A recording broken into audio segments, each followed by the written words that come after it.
मुगल वंश के संस्थापक कौन थे? इसके कौन कौन से प्रमुख बादशाह हुए? अच्छा सुन लो, मुगल वंश के संस्थापक कौन थे, इसके कौन कौन से शासक हुए या प्रमुख बादशाह हुए, इन सारे बातों का जब अवलोकन हिस्ट्री में करोगे तो तुमको मुगल वंश के स्थापना और उसके पीढ़ी दर पीढ़ी के बातों को जानना होगा।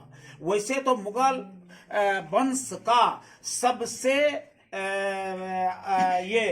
क्या नाम है, लोकप्रिय संस्थापक नहीं बल्कि बादशाह जो थे, बाद के बादशाह में अकबर का नाम जाता है, क्योंकि वह भारत के इतिहास को बहुत अच्छा से समझ गए थे और वह हिंदू और मुस्लिम के बीच एकता स्थापित करने के लिए बहुत सारे प्रयत्न किए। अपना उनका शादी भी जो है सो हिंदू में वह किए थे। तुमको वह मान सिंह के परिवार में उनकी शादी हुई थी और उसके दरबार के जो नवरत्न थे उसमें तुमको मान सिंह, टोडरमल, तानसेन, बीरबल, ये सब हिंदू सारे थे। जो उनके नवरत्न, आज के डेट की जो मंत्री होता है कैबिनेट स्तर का मंत्री, उस तरह का मंत्री उसमें हुआ करता था। लेकिन जब स्थापना की बात हुआ हालांकि वो शासन भी बहुत ज्यादा दिनों तक किया है। दो शासक मुगल वंश का बहुत अति प्रमुख रहा है मैंने शासन करने के मायने में। नंबर एक तुमको था अकबर और दूसरा था औरंगजेब, लेकिन ज्यादा लोकप्रिय तुमको अकबर ही हुए और अकबर महान कहलाए। उन्होंने भारत में हिंदू और मुस्लिम एकता को स्थापित करने के लिए भरसक प्रयत्न किया। इसलिए उसे धर्मनिरपेक्ष या ये धर्म से ऊपर उठकर वास्तविक बादशाह भी कहा जाता। तो उनके बारे में तो बहुत सारे बातें हैं, लेकिन यहाँ स्थापना की बात की गई है तो उस संदर्भ में तुम देखो, भारत में मुगल वंश की स्थापना या संस्थापक की जहां तक बात आती है तो उनका नाम है ये जहरूद्दीन बाबर। उमर शेख मिर्जा, उमर शेख, ये सब अफगान से आए थे, अफगानी थे।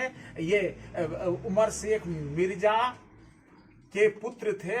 उमर शेख मिर्जा, उमर शेख मिर्जा के पुत्र थे तुमको जहरूद्दीन बाबर, जो भारत आए और उन्होंने जहरूद्दीन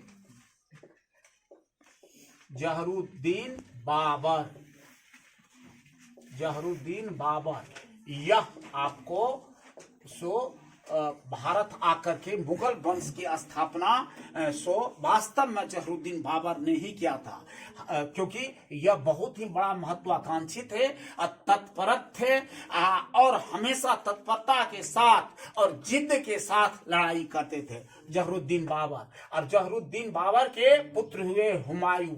हुमायूं को जिंदगी को जब देखोगे तो यह जीत हार की बात इनमें चलती रही और अंत में इसको अभागा बादशाह भी कहा जाता है।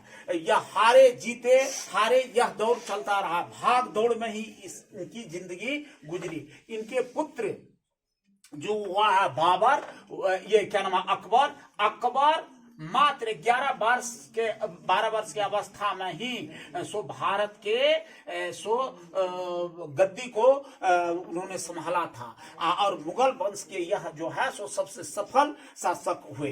अब देखिए, ये इन्होंने शासन किया।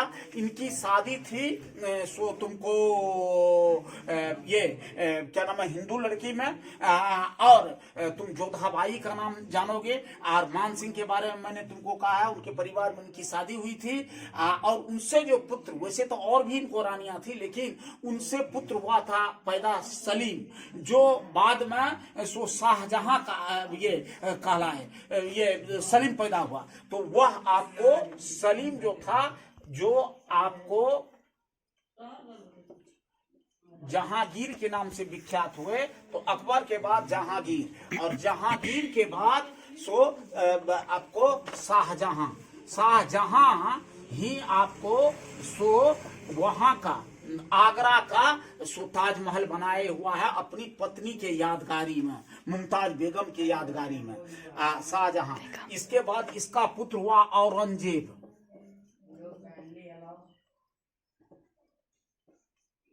औरंगजेब।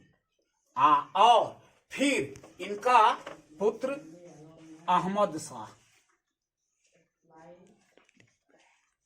अहमद शाह। हालांकि इसके बाद भी इनकी पीढ़ी चली, लेकिन यहां से कमजोर पड़ने लगा। इसमें सबसे सफल और अत्यधिक दिनों तक शासन करने वाला 49-50 वर्ष तक ये रहा, और ये रहा औरंगजेब रहा। लेकिन औरंगजेब बहुत सफल नहीं रहा। वह हिंदू के प्रति उनकी जो श्रद्धा थी सो बहुत उत्कृष्ट प्रकार की नहीं, वे हिंदू के प्रति सो भेदभाव रखने वाला था। हालांकि यह भी सो लंबी समय तक 49 वर्ष तक देश का शासन किया है। लेकिन जब तक बात होगी क्या नाम है एक लोकप्रिय शासक का, तो वह है अकबर ही। इस तरह से स्पष्ट हो जाता है मुगल वंश का सो नींव भारत में जहरूद्दीन बाबर ने रखा। इसके बाद उसका पुत्र हुमायूं, हुमायूं का पुत्र अकबर, अकबर का पुत्र जहांगीर, जहांगीर का पुत्र शाहजहां, शाहजहां का पुत्र औरंगजेब, फिर अहमद शाह। लेकिन यहाँ अहमद शाह के बाद सो इसकी स्थिति लड़खड़ा